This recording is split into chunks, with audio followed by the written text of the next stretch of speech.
एक बार एक आदमी हाथियों के कैंप के पास से गुजर रहा था और अचानक उसे कुछ ऐसा दिखाई दिया कि वो भौचक्का रह गया। उसके होश उड़ गए ये देखकर। उसने देखा कि बड़े बड़े हाथियों को बांधने के लिए कैंप के अंदर कुछ भी नहीं था और उनके पैरों में सिंपल एक छोटी सी रस्सी बांधी हुई थी जिसको वो आसानी से तोड़ सकते थे।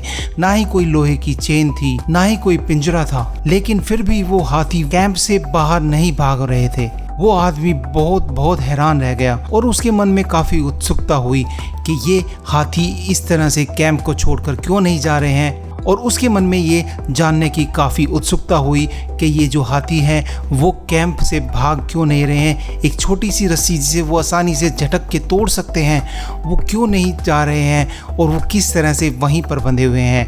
वो ये जानने के लिए वो वहाँ पर हाथियों के ट्रेनर से मिला और उसने उनसे हैरान होकर पूछा कि ये क्या है, ये एक छोटी सी रस्सी है, इसे तोड़ नहीं पा रहे हैं, क्या कारण है। तो उन्होंने बताया ट्रेनर ने कि जो हाथी जब छोटे होते हैं तो उस टाइम उनको यही रस्सी से बांधा जाता है और आज भी उनको उन्हीं रस्सियों से बांधा गया है।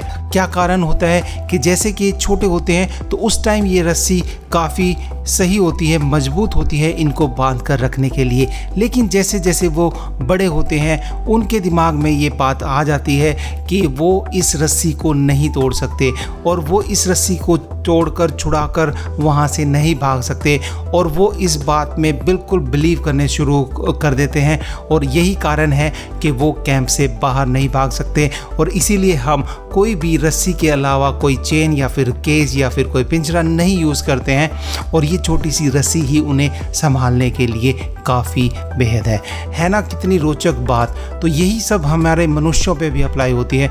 हमारे भी दिमाग में बहुत सारी चीज़ें ऐसी होती हैं, हमारा कुछ विश्वास ऐसा होता है, कुछ हमारे पास्ट के एक्सपीरियंस ऐसे होते हैं जिनको हम ये समझ लेते हैं कि हम ये चीज़ बिल्कुल नहीं कर सकते चाहे जो हो जाए, और यही कारण होता है हमारे फेलियर का। अगर हम ट्राई नहीं करेंगे, जब हम कुछ करने के लिए जाएंगे नहीं, तो हम उसको कभी भी अचीव नहीं कर पाएंगे। तो ध्यान दीजिए दोस्तों, क्या आपके भी पैर में कोई इसी तरह की रस्सी बंधी है?